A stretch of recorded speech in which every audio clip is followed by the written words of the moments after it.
ଆଜି ରୋଷେଇ ଘରୁ ଭାସି ଆସୁଥିଲା ଚିକେନ୍ ତରକାରୀର ସୁଗନ୍ଧ ଆଉ ବାହାରେ ଟିପି ଟିପି ବର୍ଷା ଝରୁଥିଲା। ପରଫେକ୍ଟ ରଜ ପାଗ।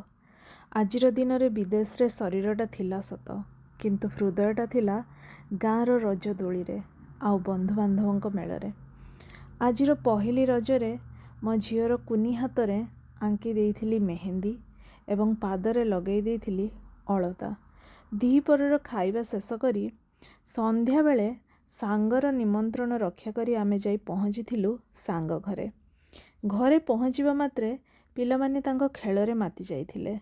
କିନ୍ତୁ ଗୋଟେ କଥା ମନରେ ଦୁଃଖ ଲାଗେ ଯେ ଆମ ପିଲାମାନେ ସେଇ ରଜ ପର୍ବର ଅନୁଭୂତି ଆମେ ଯେଭଳି ପାଇଥିଲେ ସେମିତି ପାଇପାରିଲେ ନାହିଁ।